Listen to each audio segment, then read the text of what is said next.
खाटू श्याम का इतिहास। पौराणिक कथा के अनुसार पांडवों पुत्रों के साथ लाक्षागृह की घटना होने के बाद वन वन भटकते पांडवों की मुलाकात हिडिंबा नामक राक्षसी से हुई। हिडिंबा भीम को अपने पति के रूप में प्राप्त करना चाहती थी। इसी कारण से माता कुंती की आज्ञा मानकर भीम और हिडिंबा का विवाह हुआ, जिससे उन दोनों को एक पुत्र प्राप्त हुआ, जिसका नाम घटोत्कच था। कुछ समय के पश्चात घटोत्कच का विवाह हुआ और उसे एक पुत्र हुआ, जिसका नाम बर्बरीक था, जो अपने पिता से भी ज्यादा शक्तिशाली और मायावी था। बर्बरीक देवी माँ का उपासक था। उन्होंने देवी माँ को प्रसन्न कर 3 दिव्य बाघ प्राप्त किए, जो किसी भी लक्ष्य को भेद के वापस बर्बरीक के पास सुरक्षित आ जाते थे। कथा के अनुसार महाभारत के युद्ध के दौरान बर्बरीक युद्ध देखने और शामिल होने के इरादे से कुरुक्षेत्र की ओर प्रस्थान कर रहे थे। भगवान श्री कृष्ण जानते थे कि अगर बर्बरीक युद्ध में शामिल हुआ तो वह पांडवों के विरुद्ध होगा।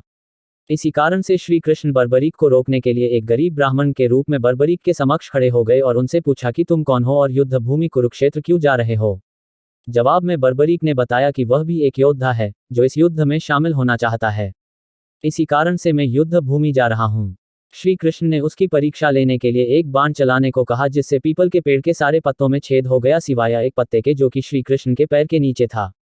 भगवान श्री कृष्ण ने कहा कि तुम तो बहुत ही पराक्रमी हो, मुझ गरीब को कुछ दान नहीं दोगे। बर्बरीक ने जब श्री कृष्ण से जब दान मांगने को कहा तो उन्होंने बर्बरीक से उसका शीश मांग लिया। बर्बरीक तुरंत समझ गए कि ये कोई ब्राह्मण नहीं है, इसलिए बर्बरीक ने श्री कृष्ण को उनके वास्तविक रूप में आने के लिए कहा और श्री कृष्ण अपने वास्तविक रूप में आ गए। बर्बरीक ने खुशी खुशी दान के रूप में भगवान श्री कृष्ण को अपना शीश दे दिया। बर्बरीक ने शीश दान करने से पहले श्री कृष्ण से युद्ध देखने की इच्छा जताई, इसलिए श्री कृष्ण ने बर्बरीक के कटे हुए शीश को युद्ध क्षेत्र के सबसे ऊंचे स्थान पर रख दिया। महाभारत के युद्ध में पांडव विजय होने के पश्चात आपस में वाद विवाद कर रहे थे। तब श्री कृष्ण ने कहा, इसका निर्णय बर्बरीक का शीश ही कर सकता है। तब बर्बरीक के शीश ने कहा, युद्ध क्षेत्र में श्री कृष्ण का सुदर्शन चक्र चल रहा था, जिससे सभी लोग कटे हुए वृक्ष की भांति रणभूमि में पराजित हो रहे थे, और बर्बरीक के शीश ने यह भी कहा कि रणभूमि में द्रौपदी महाकाली के रूप रक्तपान कर रही थी।